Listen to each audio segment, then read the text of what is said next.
भूतिया हवेली एक अजीब और भूतिया रात की कहानी थी। यह घटना कुछ साल पहले की है, जब एक गांव में एक पुराने हैवानियात से भरी हुई हवेली थी। गांव वाले कहते थे कि वहां रात को अजीब आवाजें सुनाई देती थीं और कुछ लोगों ने उस हवेली में अनूठी दृश्य मात्र देखी थी।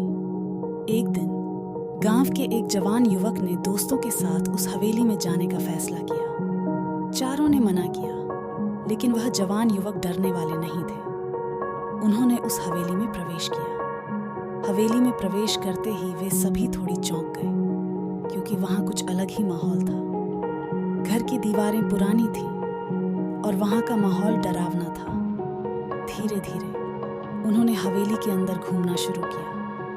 तभी अचानक उन्हें कुछ अजीब सी आवाजें सुनाई दी। वे देखने लगे, पर कुछ दिखाई नहीं दिया।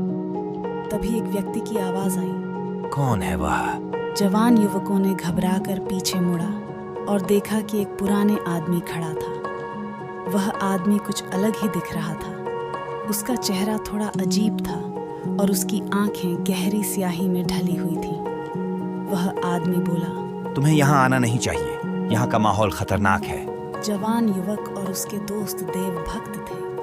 उन्होंने उस आदमी से कहा, हम इस हवेली का पता लगा रहे हैं, क्या आप हमें बता सकते हैं कि यहाँ क्या हुआ था?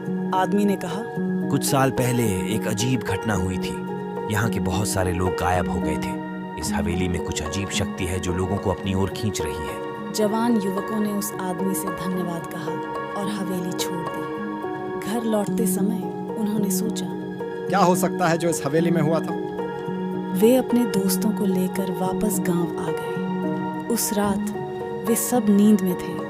तभी वह जवान युवक अपने कमरे में एक विचित्र आवाज सुनने लगे। आवाज बड़ी भयंकर थी। उसने देखा कि एक अजीब रूप में उसकी ओर एक रूप में कुछ चल रहा था।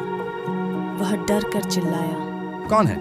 तब उसके दोस्त उसके कमरे में पहुंचे और उसने उन्हें बताया कि उसके साथ कुछ अजीब हो रहा है। उन्होंने साथ मिलकर प्रार्थना की और एक साथ भगवान को याद किया।